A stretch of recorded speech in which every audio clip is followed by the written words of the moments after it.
Greetings, हरे कृष्णा। तो आज topic है सुबह सुबह की उनकी दिल की बातें। चैनल को सब्सक्राइब जरूर कीजिए and keep an open mind because general reading है। सो कुछ बातें या बहुत सारी बातें आपके साथ रेजोनेट कर सकती है। Tarot is a tool of guidance, तो इंट्यूशनली आपको कौन सा गाइडेंस मिलता है काफ़ी मैटर करता है। ठीक है, हमारे सामने है 3 ऑब्जेक्ट्स 1 2 3। पहले हम करने वाले हैं टैरो के साथ रीडिंग। चलो करते हैं कार्ड की शफलिंग एंड लेट्स सी। जो पहला कार्ड आ गया है वो है king of wands, Aries Leo says. ठीक है, फिर आ गया है ये 5 ऑफ पेंटिकल्स, साथ में है यहाँ पे किंग ऑफ पेंटिकल्स, तो टॉरस, वर्गो, कैप्रिकॉर्न, स्ट्रेंथ आ गया, लियो। ठीक है, एक 2 कार्ड और मिले हैं जो कि है 8 of pentacles and S of cups. ठीक है, एक कार्ड और ले लेते हैं एंड ये है नाइट ऑफ पेंटिकल्स। चलो करते हैं रीडिंग की शुरुआत and here we go. I hope कि आपको कार्ड्स दिख रहे होंगे सही से। देखो, जो पहला कार्ड है वो है king of wands. Okay, and यहाँ पे हम कह सकते हैं कहीं ना कहीं पे बातें जो हैं वो क्लियर हो रही है। देखो, इस पर्सन के लिए आपसे बात करना या फिर आपसे कनेक्ट होना, आपसे रूबरू होना काफ़ी इम्पॉर्टेंट है एंड आपको इम्पोर्टेंस देता भी है। ठीक है, इसके हिसाब से भाई जब आपके साथ होते हैं तो जो भी अपनी तकलीफ़ है उसे दरकिनारा करते हैं या फिर जो भी नफ़रतें हैं, जो भी तकलीफ़ें हैं उनको दूर कर देते हैं। तो कहीं ना कहीं जब आप उनकी ज़िंदगी में होते हो तो इनको एक पॉजिटिविटी मिलती है, एक पॉजिटिव मोशन मिलता है एंड इसलिए पर्सन आपके साथ कनेक्ट करने के लिए रेडी रहता है। अब अगर वो कॉल करते हैं, मैसेज करते हैं, लेकिन जब भी वो आपको याद करते हैं, आपका फ़ोटो देखते हैं, उनके लिए काफ़ी रिलैक्सिंग इम्पॉर्टेंट होता है। बिकॉज़ अगर हम मान लो कोई अगर व्यक्ति बहुत बिज़ी है तो शायद कभी कभी मैसेज करना, कॉल करना मुमकिन नहीं होता, या फिर जब कभी कहीं पे अटक जाता है तब भी कुछ हालातों में हमें मैसेजेस वगैरह नहीं मिलते। बट अगर हम मान लेते हैं कि इनके दिल की सच्चाई है तो डेफिनेटली पर्सन हमें याद करता हुआ या फिर हमारी यादों में आंसू बहता हुआ हमें ज़रूर दिखाई देता है। ठीक है, अब दूसरा कार्ड जो मिला है वो है 5 ऑफ पेंटिकल्स।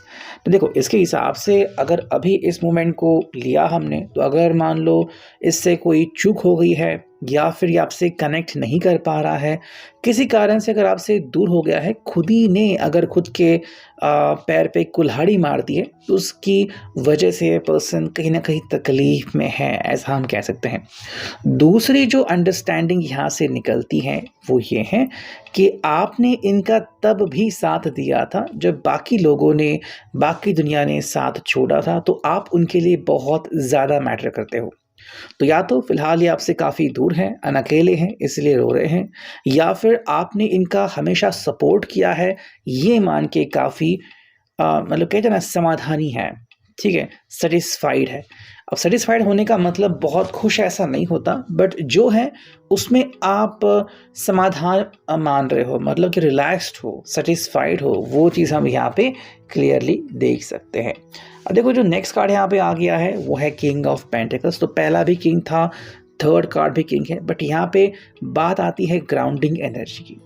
मान लो अगर इनसे किसी रिलेशनशिप में चूक हो गई है तो ये पर्सन कह रहा है कि मैं तो ग्राउंडिंग एनर्जी के साथ कनेक्ट रहता हूँ। मतलब अगर वो आपसे बात करते हैं, वो अगर आपके साथ ज़िंदगी में आगे बढ़ना भी चाहते हैं तो जो आपके रिश्ते का बेस होगा वो बहुत स्ट्रॉन्ग होगा।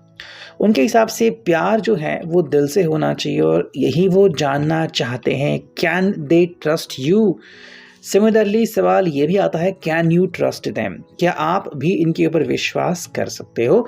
तो विश्वास की ही बात कर रहे हैं उनके हिसाब से, भाई मैं आपको वो सब बताने को रेडी हूँ या फिर शेयर करने को रेडी हूँ जो आप मेरे से भी शेयर करना चाहते हैं। लाइक आपकी ज़िंदगी में क्या हो रहा है, आपको इनके बारे में क्या जानना है, ये क्या आपसे कोई चीज़ छुपा रहे हैं, नहीं छुपा रहे हैं, ऐसा कौन सा गम है जो अभी तक आपको नहीं पता, ये सारी बातें आपके साथ वो शेयर कर सकते हैं। अब भला ऐसा क्यों करेंगे? बिकॉज़ यहाँ पे है स्ट्रेंथ। जो काफ़ी लोगों को लगता है कि कभी-कभी रिश्तेदारी रखना मतलब कमज़ोरी का भी एक निशान होता है, बट इनके हिसाब से रिश्ता निभाना बहुत डिफ़िकल्ट होता है, और अगर मैं रिश्ता निभा रहा हूँ मतलब मेरे पास स्ट्रेंथ है, मैं ताकतवर हूँ। ठीक है? तो कहीं न कहीं ये थोड़ी-सी बड़ाई हो गई इस पर्सन की, बट अच्छी बात ये है कि ये मानता है कि दूसरे की भी इम्पोर्टेंस होनी चाहिए, दूसरे व्यक्ति को भी इम्पोर्टेंस देनी चाहिए।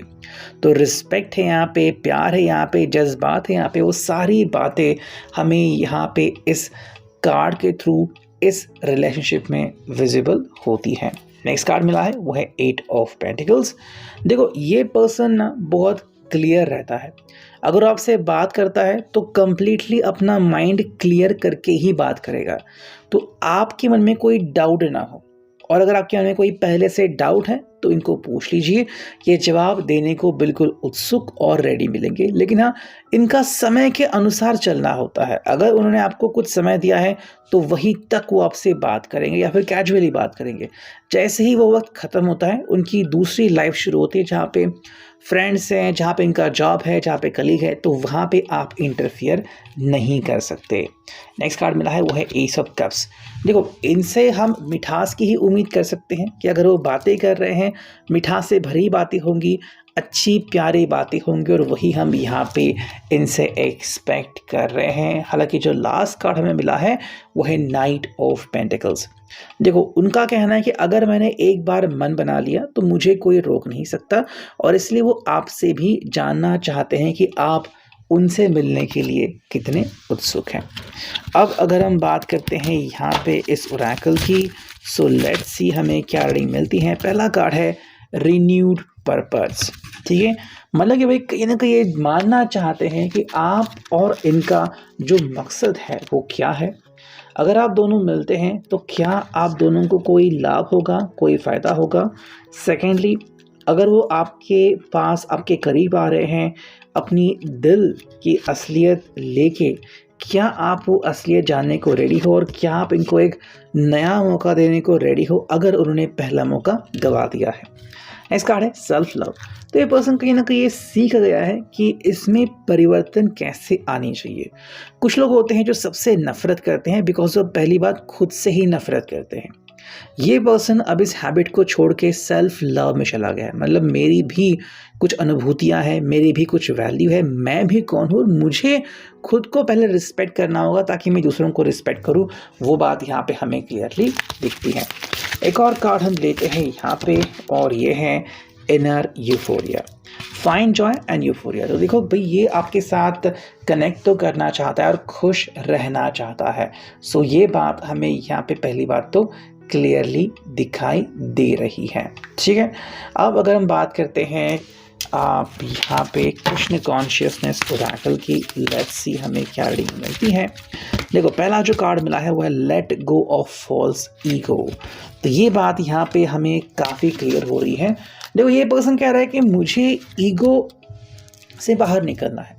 मान लो आपका रिश्ता टूटने की वजह अगर यही रही होगी कि ये अपने ईगो के साथ थे, ईगो को तोड़ नहीं सकते थे, ओके, तो ये जो चीज़ है ये उससे उभर रहे, इनको समझ में आ चुका है कि ईगो का कोई फ़ायदा नहीं होता। अगर फॉल्स ईगो है तो वो हमेशा तकलीफ़ देगा ही। जैसे कि प्यार है तो ये क्या मतलब हुआ कि सिर्फ आप ही सच्चा प्यार करोगे और ये नहीं, ये गलत हुआ। ठीक है, तो प्यार अगर है दोनों तरफ सच्चा प्यार होना चाहिए। नेक्स्ट अगर हम बात करते हैं तो वो है प्योरिटी, यानी कि मन की स्वच्छता। ये कह रहे कि भाई मेरा माइंड प्योर है, जैसे कि हमने देखा कि एक प्रिपेयर कर रहे खुद को, खुद में चेंजेस ला रहे हैं। और थर्ड जो है वो है लॉ ऑफ कर्म। ये कर्म के बैलेंस को आप समझ रहे हैं। देखो अच्छा काम किया अच्छे फल मिलेंगे, बुरा काम किया तो अंजाम क्या होगा ये आप वो समझ गए हैं।